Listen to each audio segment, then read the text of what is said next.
on May 25, President Akufo-Addo announced a set of measures to end perennial flooding in Accra, including sanctions for district, municipal and metropolitan chief executives responsible for breaches that result in the damages from flooding. Now, the president further set up a desk in his office to monitor the implementation of the measure. But Joy News is learning that the Finance Ministry has ignored several requests for funding to enable the Works and Housing Ministry to end this perennial issue. We've been gathering some more details on this. Elton Brobe is joining us, my colleague, with much more details on what's happening and what the documents it is that we've found on this matter. Elton, if you can hear me, first of all, give us details as to why the Works and Housing Ministry is not getting enough funding on the matter. Right, pleasure. So, what we have checked our investigations suggest this matter has been running.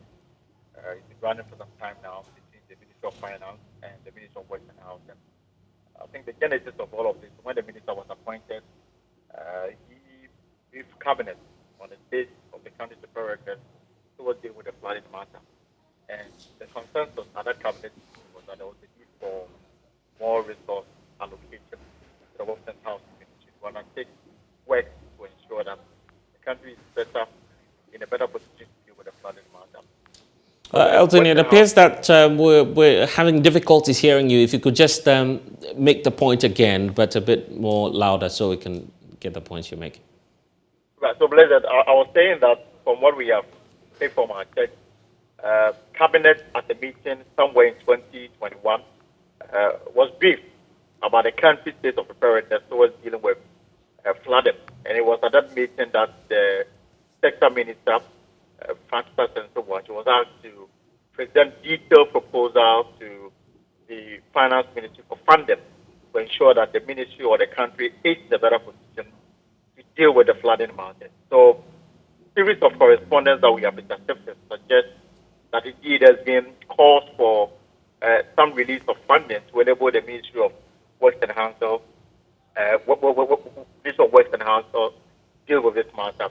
Now, the amount of money involved, the first letter that was written on the 4th of June 2020 relates to the request for the release of some 888.3 million Ghana cedis for the implementation of the 2021 Emergency National Flood Control Program to address the serious flooding challenges being experienced in the country.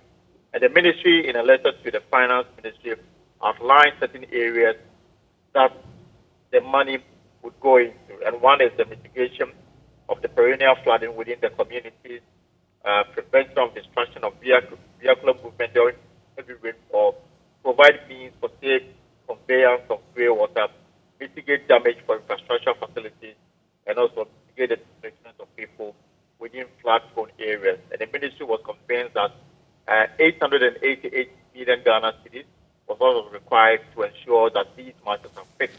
And he actually gave the breakdown of excavation and resulting work, 94 million, and then construction work, 793 million Ghana cedis. Now, our information is that this letter did not get a response for the Ministry of Finance. So again, let me go back. On the 11th of August 2021, the Ministry of Works and Housing again wrote to the Ministry of Finance, drawing the Ministry's attention to an earlier letter that I just read and the need for the Finance Ministry to make do with the release of the money. And part of it, I want to bring it out. It says that we wish to respectfully draw your attention to the fact that time is of the essence in the flood control program. Our consultants will require adequate time to complete detailed design and then go through the procurement process ahead of the implementation. Construction of each project will take a few months to complete.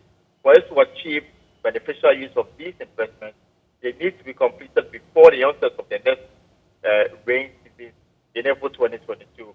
That leaves us only 8 months from now to go through the process highlighted above. And again, the amount of 888 million Ghana cedis was quoted as the required amount of money required for the work to start and for Ghana to be spared this perennial flooding problem. Now, the information again we have is that this letter was also not not giving the response that the Ministry of Works and Housing needed. So again, on the 2nd of June, just some few days ago, 2022, after we had experienced some flooding in parts of Accra, the Ministry, again, of the Ministry of Works and Housing, again wrote to the Minister of Finance, same headline, application for commencement of certification for the 2021 Emergency National Flood Control Program. And part of the letter reads, in the absence of the commencement, the Ministry has not been able to undertake much flood mitigation work ahead of the current rain season, and unfortunately, that has resulted in widespread flooding across the country. Several areas in Greater Accra experienced severe flooding on the 14th and 21st May, and with the forecast from the Ghana Meteo Agency, the worst is yet to come. And the Ministry again requested 280 million Ghana cedis for the Ministry to enable it undertake its work.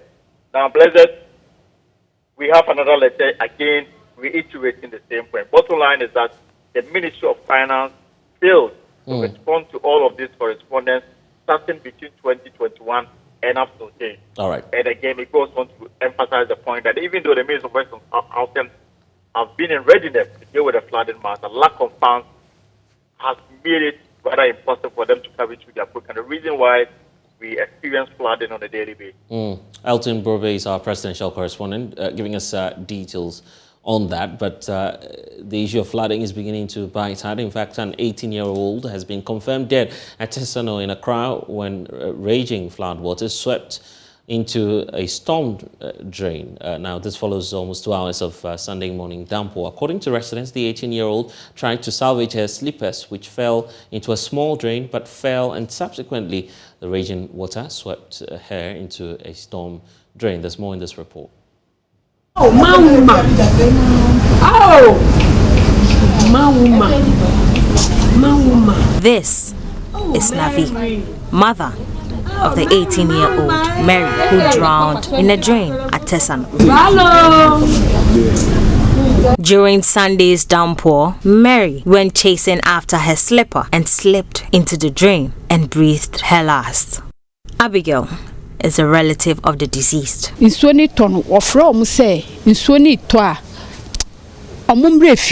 She told me she called her children who were selling maize to come home when the rain started, but they never came. She later heard that one of her children fell into a drain and drowned. She was trying to remove her slipper that fell in the drain.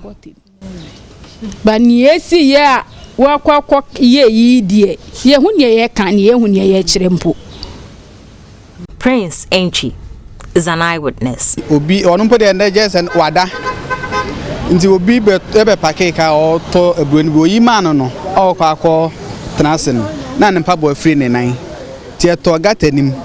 One of the siblings was standing close to where the incident happened. She did not call anyone's attention to it. By the time we realized, she was caught under the flood water. There was nothing we could do. She was lifeless when we got there.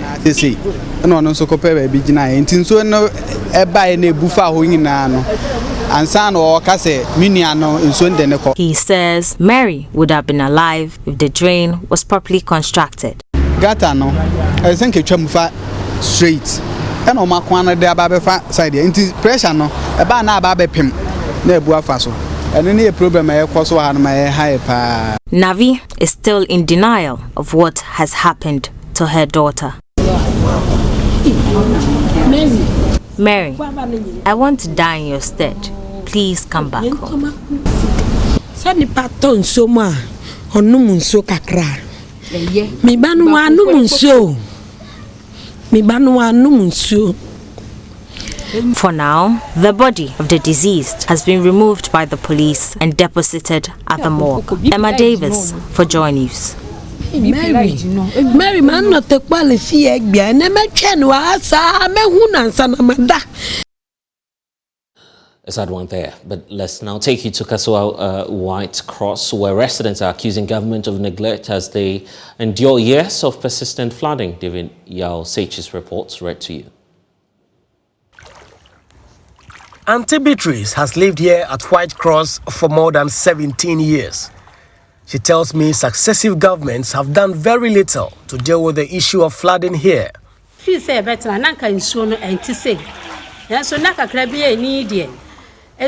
here, the flood wasn't at this level. But for the past few days, when it rains, the whole place gets flooded. I have kids here. It becomes a problem. For about 2 or 3 weeks, I have been home. My house has been flooded. We are also part of Ghana. Since we settled here, we haven't seen any development from the government.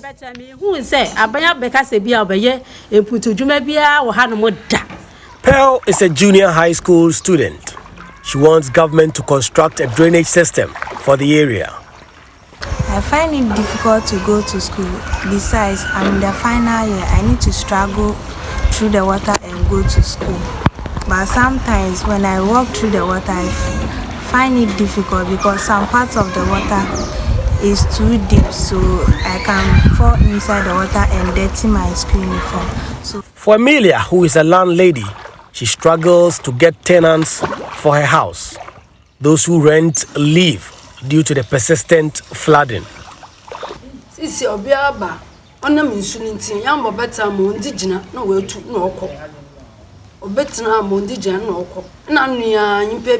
Now when anyone comes to rent, because of the flood, they can't stay.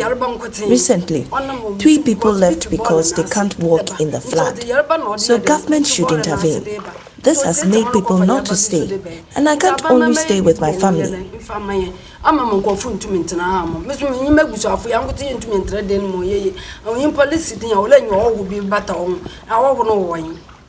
For Joy News, David Yausechi's report from Kaswa, White Cross.